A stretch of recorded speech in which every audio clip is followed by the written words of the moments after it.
कनिष्ठ सहायक के मित्रों, तो अगला सप्ताह जो है हमारी भर्ती के लिए काफ़ी महत्वपूर्ण है, मंडे टू फ्राइडे। उम्मीद करते हैं कि इसमें इसी समय के भीतर आयोग जो है चयन संस्तुति को पुनः जो भी करेक्शन करना है लिस्ट में उसको करने के बाद पुनः भेज देगा और दोबारा वहाँ पे जाना ना पड़े। मांग रखने के लिए तो अच्छा है, वैसे ज़रूरत पड़ेगी तो जाएंगे भी, लेकिन जाना देखो उन्हें चाहिए था। वैसे जो अभी मांग रखने गए थे कि हमारी लिस्ट गलत हो चुकी है, तो पहले उन्हीं को बोलना चाहिए आयोग को कि जल्दी करें, क्योंकि 16 तारीख से और अगर 29-30 तक रिजल्ट बना देता आयोग तो पर्याप्त समय होता है, और अगर 30 तक नहीं करता है तो फिर ये इसमें लेट होना तय है। तो कहीं ना कहीं उन्हीं की जिम्मेदारी पहले बनती है कि भाई हम तो हमेशा ही गए हैं, तो आप बोलो। और बेरोजगार संघ के जो अध्यक्ष और उन्हें लेके आप गए थे, तो दोबारा से उनको बोलो कि इस भर्ती को जल्दी कराने के लिए भी आप वहाँ पर कहो, ताकि समय पर चयन संस्तुति भेज दी जाए, क्योंकि संस्तुति जाने के बाद भी 2 हफ्ते 3 हफ्ते कम से कम विभाग भी लेगा। तो ये आप भी जानते हो प्रोसेस।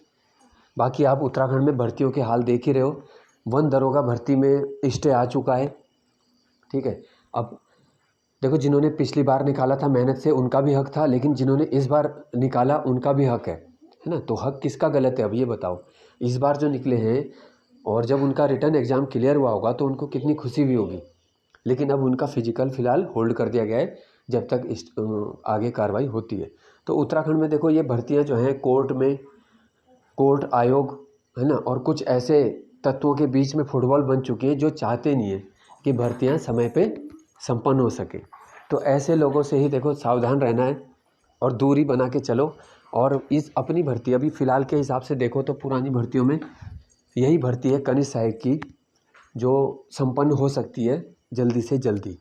बाकी भर्तियां किस ओर जा रही है, क्योंकि जिस ग्राउंड्स पे वन दरोगा का स्टे आया है तो इसी ग्राउंड्स पे तो सेम कंडीशन तो पूरे जो वीडियो के मेहनती छात्र भी थे जिन्हें बहुत लोग जानते भी हैं, उन्होंने साल भर तक पूरे इंटरव्यू भी दिए है ना। तो सेम ग्राउंड्स पे तो वो भी स्टे ला सकते हैं। तो उत्तराखंड में कौन सी भर्ती है फिर ऐसी?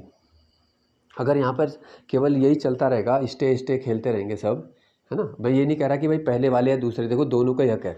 अब इस बार वालों ने भी मेहनत से निकाला और पहले वालों ने भी अपना आवाज़ उठाई, तभी उन्हें आज उसका वो मिला।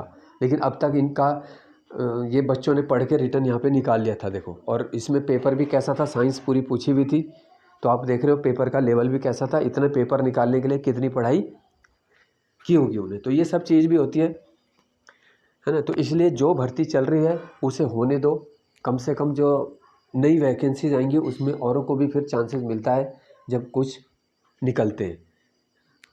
इससे सभी पे इफ़ेक्ट पड़ता है ना। केवल ये बोल देने से नहीं कि ये भर्ती उसके बाद करो उसके बाद करो। मैंने तुम्हें पहले ही बोला भी था ये बता के कि देखो यहाँ भर्ती जो हो रही है उसको देखो आप, बस आप इसको मत बोलो कि इसके बाद कर लेंगे उसके बाद कर लेंगे पीसीएस के बाद कर लेंगे वीडियो के बाद कर लेंगे इसको। तो ये बाद के चक्कर में 14 साल तो इसे लग चुका है, इसलिए ये वाली बात बिल्कुल दिमाग से हटाओ।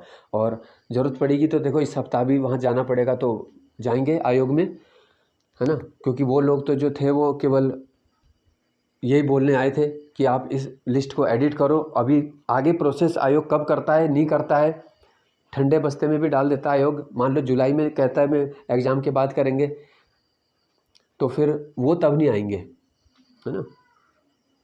क्योंकि मैंने पहले ही बोला था कि उनमें से कई जॉब वाले भी हैं तो उन्हें वैसे भी फ़र्क नहीं पड़ रहा है। भर्ती चाहे 6 महीने भी ठंडे बस्ते में जाए चाहे कोर्ट जाए, उन्हें कुछ फ़र्क नहीं पड़ रहा है। इसलिए जो पहले से ही एक्टिव है भर्ती को करवाने के लिए वही अभी भी रहेंगे और ज़रूरत पड़ी तो वही करवाएंगे भी, है ना। कितनी बार जो है हम लोग और हमारे ग्रुप के सारे जो लोग हैं एक्टिव हैं जो, वो कितनी बार मंत्रियों के पास गए, यमुना कॉलोनी से लेके और आयोग, और कितनी जगह बार मीडिया में आवाज़ उठाई, है ना। ये सब काम करने के बाद भर्ती कहीं पे पहुंची है। और पिछली बार वो लोग पहली बार ही हमें दिखे जिन्होंने ये मुद्दा उठाया, ठीक है। उसमें बहुत ही कम, कोई भी आपके जानने वाले कम ही रहे होंगे जो पहले देखा नहीं होगा आपने, है ना। तो इसलिए केवल अपने ऐसे मत करो, जब आपकी तो एक जॉब ऑलरेडी अगर चल रही है तो ऐसे काम करके कोई फ़ायदा नहीं है कि दूसरे का आप काम ख़राब कर रहे हो। और उत्तराखंड जैसे राज्य में जहाँ पे रोज़गार की स्थिति ये है,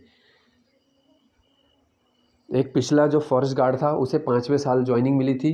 एक ये पुलिस की भर्ती केवल अपवाद कह सकते हो क्योंकि यूके पीएससी ने करवाई, तभी पुलिस वालों को ज्वाइनिंग मिली। और यूकेपीएससी के जो अध्यक्ष अभी उन्होंने इस्तीफा भी दे दिया, तो उन्हीं के बलबूते ये भर्ती हो सकी, वरना ये भर्ती भी ना होती, है ना। यूके कराता तो पुलिस का तो अभी ये धरना ही देते रहते फिजिकल या रिटर्न के लिए, भूल जाओ इसे भी।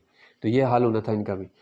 तो कितनी भर्ती हुई है ये सोचो, पिछले 5 साल में कितनों की ज्वाइनिंग हुई है। या एलटी वालों की भी, तो एलटी वालों ने भी कितने उनके भी पैरेलल केस चलते रहे, कितना उन्होंने स्ट्रगल किया, लेकिन उन्होंने कहीं ना कहीं एकजुटता ऐसी थी छात्रों में, एक सुर में ही उन्होंने सारा काम करवाया। तो हमारे यहाँ तो खुद ही ऐसे हो रहा है देखो, है ना। तो इसलिए अपने जिन्हें भी जो भी चयनित हैं और ज्वाइनिंग चाहते हैं, तो सब एकजुट रहो।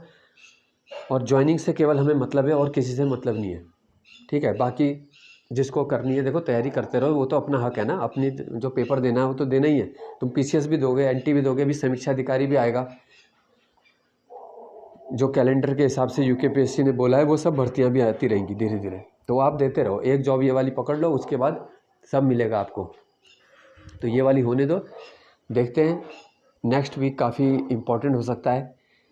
अगर आयोग काम कर रहा है तो जल्दी दे देगा, है ना। बाकी बातें बाद में करेंगे नेक्स्ट वीडियो में।